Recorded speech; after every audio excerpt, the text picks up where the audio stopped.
Welcome into Sportsmemo's betting podcast for Wednesday, February 27th, soccer edition with Nick Borrman. Nick, welcome into the podcast. How are you? I'm doing well, Drew. Happy to be here. How you doing?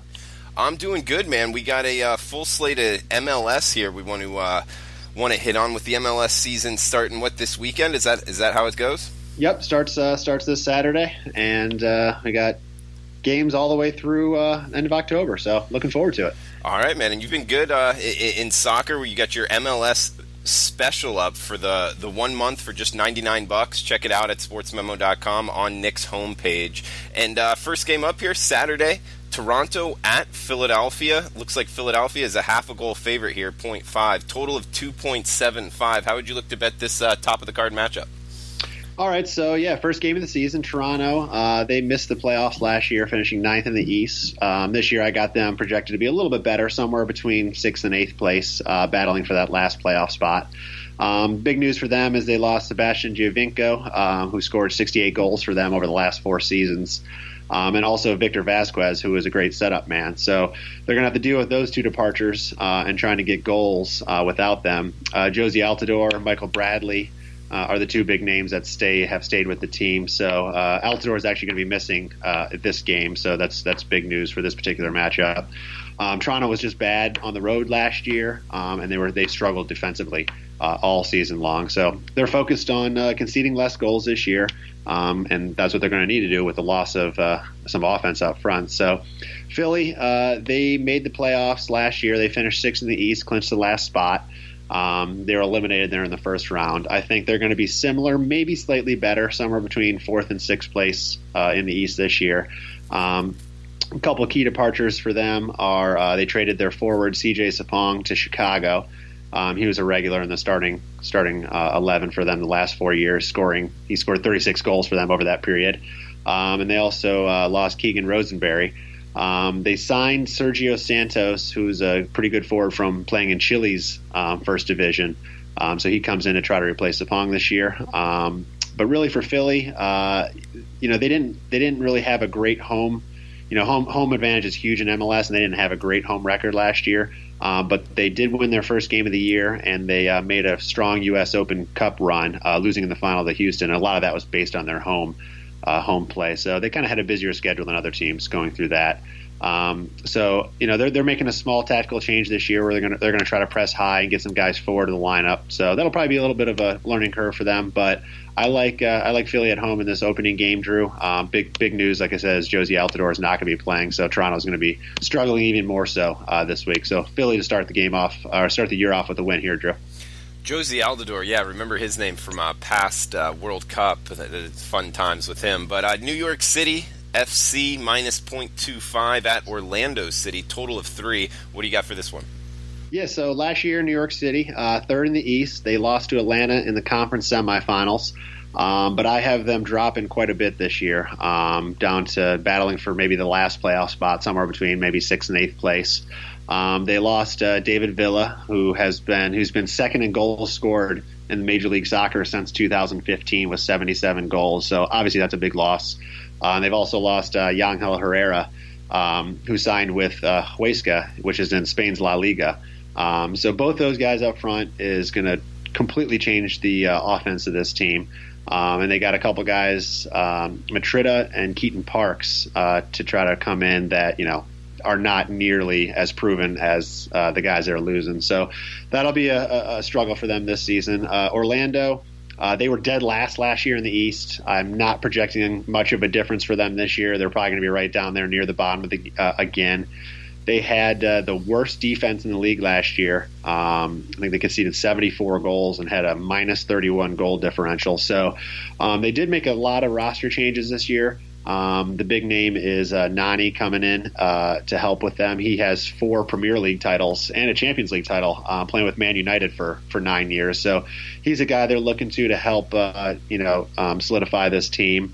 But really, their issue was on the defensive side, and he's not going to help with that. So I still see them struggling to keep teams from scoring on them, and I think they're going to have a long year. But as any new season can do, a clean slate's a good place for people to start. And, I kind of like the excitement going on in Orlando for bringing Nani in, and the fact that New York has lost their big strikers up front. I think it'll take a while for New York to kind of gel this year. And Orlando, as if you look on paper, would not make a lot of sense here, but I actually like them catching a quarter of a goal here in this first game.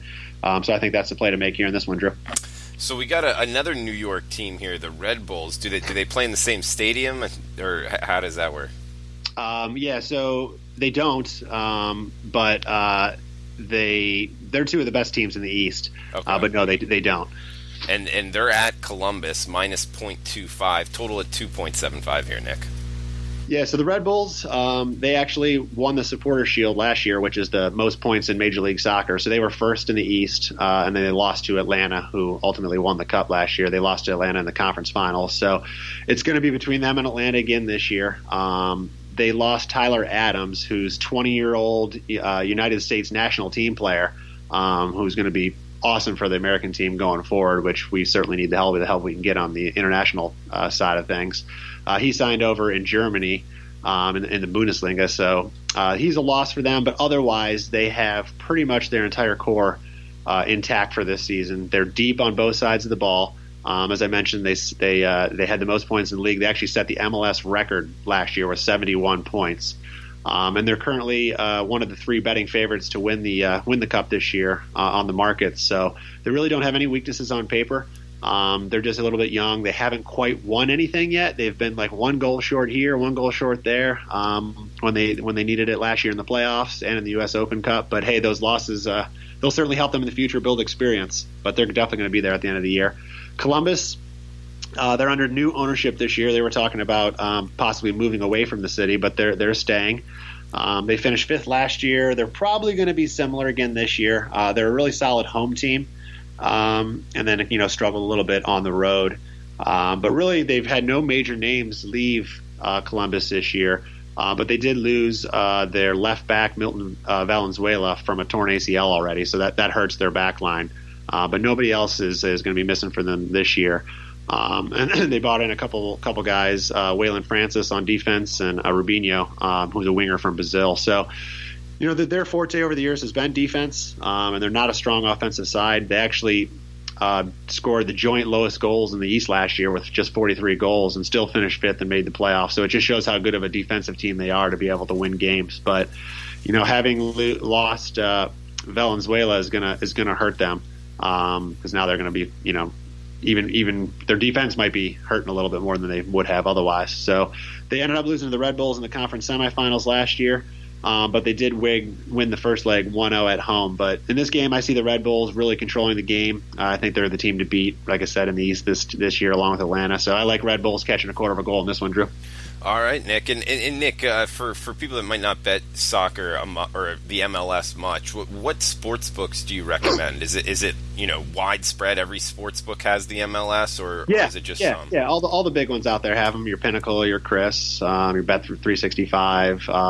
Everybody covers the MLS. They all get out there about a week. The games are on the weekend, and they usually have the lines out on Mondays, and they're all about the same timing. So just shop. There's not one that's better than the other consistently, so it's just shopping like any other sport. Okay. We got New England at Dallas up next. Dallas, the home favorite, minus 0.75. Total of 2.75 here, Nick. Yeah, the New England, the Revolution. Last year they finished 8th in the East. I'm projecting them down a little bit lower this year, somewhere between 9th and 11th. What they're trying to do this year is bolster their offense. Their second-year manager, Brad Friedel, he came out saying this year that he wants more goals. But really, if you look at their numbers from last year, what really hurt them last year was terrible defense. After about the first 10 weeks of the year, so from May on, they were really, really bad on the defensive side of the ball. They actually scored the 5th most goals in the conference, but they conceded the 4th most. So I guess one style is to, if you can't stop them, just score more than them. So, Friedel, the manager, I think maybe he's missing something here and trying to help the defense a little bit, but he's trying to focus on the offense. He's brought in a couple guys, Charles Gill, Christian Panella, and Juan Casado. to help them offensively this year. So we'll see how it goes. I think if you don't help your defense, I don't care how much offense you bring in. It's going to be tough to win games, especially late in the season. So I'm not seeing much of an improvement from them this year. Dallas, they were 4th in the West last year. I have them kind of similar, maybe 5th or 6th this year. But they're a hard team to kind of get your handle on. They go through these weird stretches where they look great and then they look really bad. They beat good teams, they lose to bad teams. So they were good last year at home, struggled outside away from that. They had a plus 13 goal differential. And you know what? New England, they were just bad all around on the road, and New England just struggled all year, and they only had 2 wins on the road. So in this game, it's just really home strength versus away weakness. I like Dallas in this game particularly. 0.75 is a little more than I usually like to lay, but because both defenses are pretty crappy, I like the over in this game. Over 2.75 is the way I'd look at this one, Drew. Okay, and we got another one. Well, actually, this one's just totaled at 2. Portland at Colorado. This is a pick 'em, competitively priced game here, and total of 2.5. Yeah, you look at this game on paper, especially with last year's results. You got to look at Portland to win the game. I mean, they lost in the MLS Cup last year to Atlanta. They finished fifth in the conference and made a nice playoff run. They got a ton of experience on their side with Diego Villari, Diego Chara, and Sebastian Blanco. So they're just 1 year older, but they're still as strong of a front three as anybody has in Major League Soccer. So they're going to have an interesting year, though, this year. They opened the season with 12 consecutive road games. Their stadium is undergoing some renovations, so the second half of their season will be very home-heavy. So it's all about survival here these first couple months for Portland. But Colorado, as I mentioned, like when you look at these guys on paper, they were bad last year. They were 11th in the West. I think they're going to be slightly improved this year. They're bringing in Kai Kamara and Benny Feilhaber, Feilhaber, he's a solid midfielder, and Kamara has been around a long time in the MLS scoring goals. So I think they're going to have some improvement here. They didn't really lose much, and I think those guys are going to slot right into the starting 11 this year. Colorado, they were dead last in the league with only 36 goals last year, so they really only have one way to go here, and that's hopefully up for these guys. And I think, Portland, like I said, they're going to have a tough start to the year, and I like Colorado to kind of come out with a surprising win here in this first week. And at a pick-em price, if they end up drawing the game, it's just a push on the bet. So I like taking a little risk here on Colorado in this game, Drew. Nick, next game up, this one's in Houston, who's laying a half a goal, total of 3, and it's Salt Lake traveling there, but I'm seeing REAL in front of Salt Lake. Would that be real, or would that be Real Salt Lake? Real, of course. All right. I didn't know if MLS followed that. They got to. Okay, good stuff. Have at it, man. All right, Salt Lake, 6th in the East last year, lost in the conference semifinals to Kansas City. They're going to be pretty much the same team we saw last year. They're probably going to finish right in that same position. They lost Danilo Acosta and Luis Silva this year, and they're bringing in a guy, Everton Luis. So, listen, they have a great and deep interchangeable attack in the league, and they have so many young players that are really capable of scoring any time. Their weakness last year was also on the back line. They had a ton of players rotating in and out, and they couldn't really solidify their defense. So because of that, there was a lot of costly defensive errors. Guys didn't know where the other guys were going to be on the field. And their big thing for Salt Lake is home field advantage. I know, other sports, you get into these high altitude type of areas, and when visiting teams come and play, they don't have the stamina, or they're not used to playing there. So that's their advantage. Of course, in this game, they're on the road at Houston, so that's gone. But Houston last year, they were 9th in the West, missed the playoffs, and I think they're going to be similar again this year, probably maybe slightly improved, maybe 7th through 9th. So there's 7 teams that make the playoffs on each side, so they could be battling for that last spot. They salvaged their year last year by winning the U.S. Open Cup, but otherwise they had a really disappointing league year. They're strong up front. They can score goals with the best of them. But similar to Salt Lake, their defense was also their Achilles heel last year. And all signs, point to the same this year. They signed two guys, Figueroa and Struna, this year to try to bolster their defense, but I just don't really see a big change coming for them. We're looking at really two strong offenses, two weak defenses. So obviously we're probably looking to the over in this one, Drew. Right now it's at 3 total. So I think 3 is easy to get to, and we would just push if it hits there. But I could see 4 or 5 goals in this one. So over in this game, Drew. Yeah, and seeing a bunch of games totaled at 3, no game is going towards higher than 3. So that's something to keep in mind when betting the MLS as of right now. And if you're liking the over, there might be value early in the season on overs. Not sure what you think of that, Nick, but we also got Minnesota at Vancouver up next. Vancouver laying a quarter goal, total of 2.5 in this one. Well, real quick to hit on that, Drew, you're right on the money. I mean, you will see come summertime, you're going to see totals 3.25, 3.5 in Major League Soccer pretty regularly. But right now, you're talking about just weather being a big issue. A lot of fields, especially on the East Coast. I'm right outside of Philadelphia. The fields are not in good shape, so you're going to see totals posted a little bit lower. But the guys, we still got the same guys on the pitch that know how to play and know how to get the ball around. So there is some value in some of the overs early, but you got to pick your spots and try to make sure the weather, because just like any other sport, when it's cold, it's it takes a while to get these guys going. So there definitely could be some value in some of these overs, but we're going to see some higher numbers as the season rolls on. So good point you bring up there. So yeah, Minnesota, Vancouver.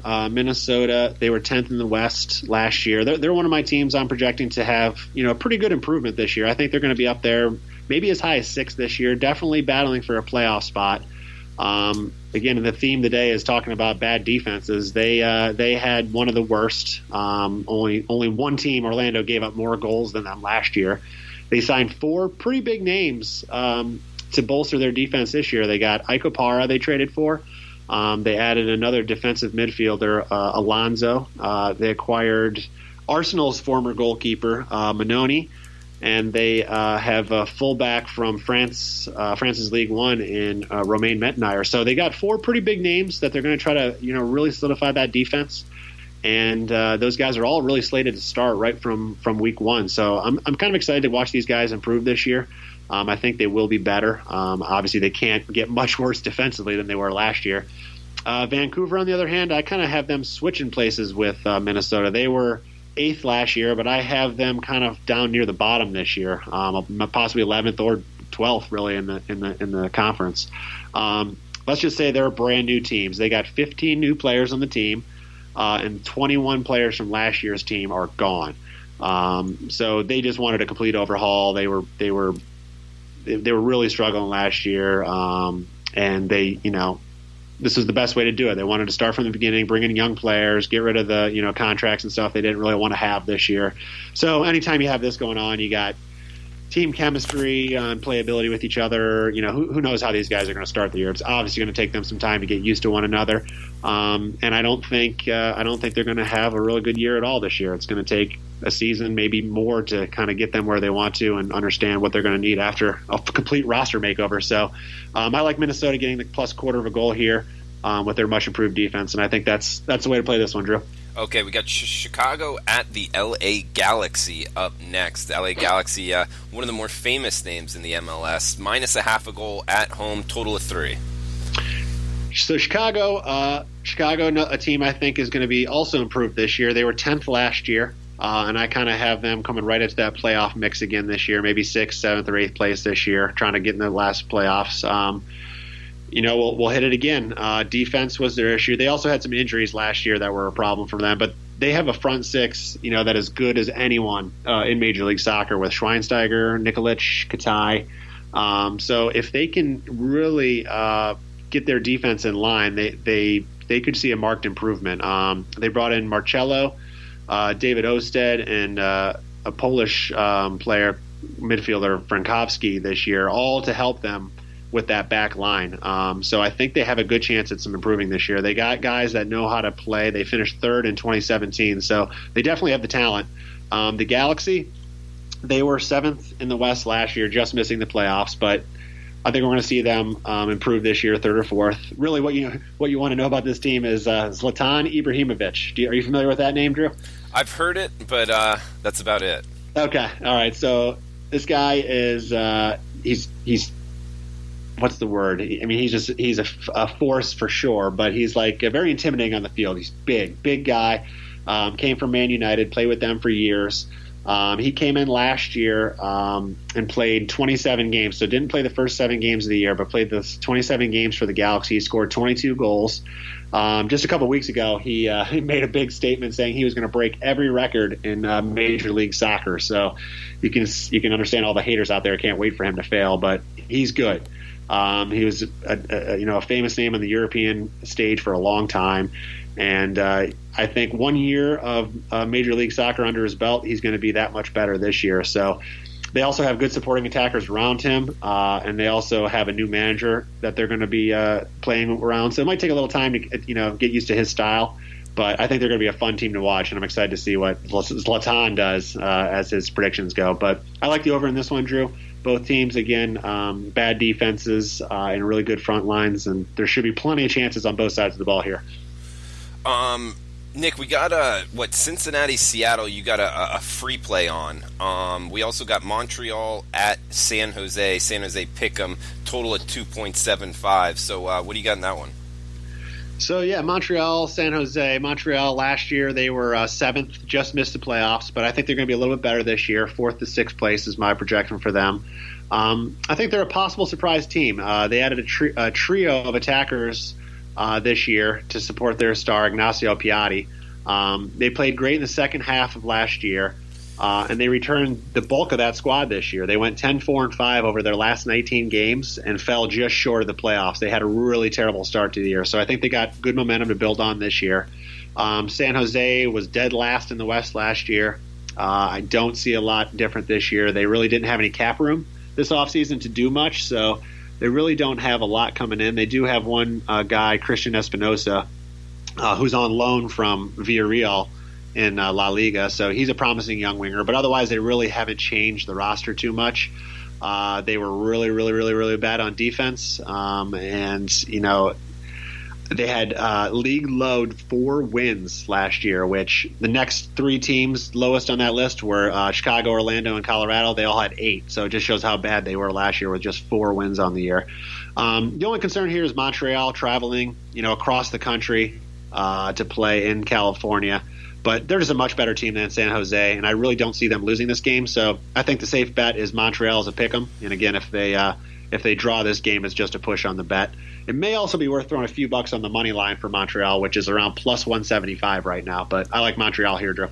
Okay. And, guys, if you want to read in-depth analysis on Cincinnati at Seattle, I recommend it on sportsmemo.com. You can see Nick's free play up there. For the sake of time, we'll move on to Sunday's card. We got 2 games real quick, Nick. Atlanta, the defending champions in the MLS, at the DC United. Pick'em price here, total of 3.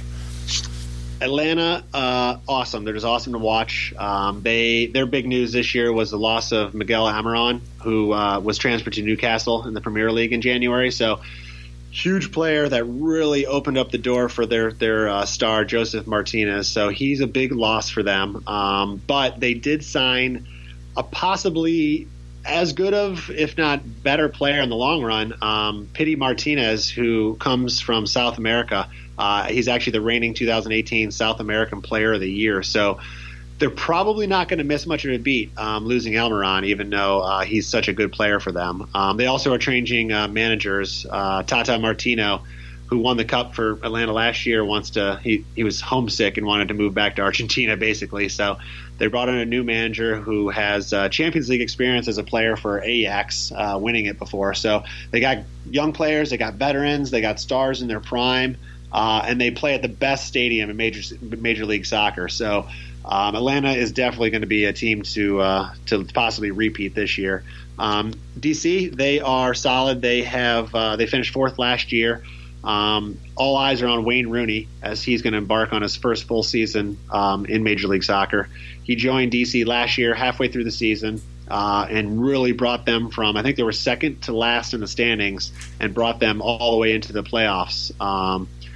They were benefited by the fact that they had a very home-heavy schedule at the second half of the season, and Rooney only had to go out of the Eastern time zone just one time in 20 games. So a lot of people are kind of questioning, how is he going to be in a full Major League Soccer? Because his past is from he played in the Premier League for years. So in England you're traveling short distances between towns. So playing in the United States obviously a lot different. So this is really one of the toughest games for me to predict, just because both teams can be so good at times, and DC is really, really good at home. I think it's best to avoid this match, but this is definitely one I recommend you watch. It'll definitely be on TV, and this will be a good one to sit down, have some popcorn, and watch the MLS opening weekend here. All right, Nick, and he's 15-10 in soccer on his 5% plays, 61%. We also got in PGA. He's got some ready to go for. Or do you have PGA up for this weekend yet? Yeah, I'm actually putting it up just shortly after we finish this pod, so I'll have it up here shortly by the time this goes. Okay, and all PGA picks 62% on the year. Soccer totals at 56%. Soccer best bets 4 and 5% plays, 93 and 74, 56% for Nick. He's also got his MLS 1 month special. No coupon code needed from the podcast, anything like that. $99, you get 1 full month of MLS plays from Nick. And, opening month, I've said it with many sports, it's the best time to bet sports in most cases is in the beginning. Nick finishes off 1 game left here. KC at Los Angeles FC, -0.5 a goal at home, total of 3. Yeah, this should be another great game. 2 of the best teams in the West. LA finished third last year. Kansas City was first. And I think they're both going to be 2 of the top 3 teams in the West again this year. Kansas City has multiple goal scorers. They don't really have a true playmaking striker on the roster, but they can score from both sides of the wings.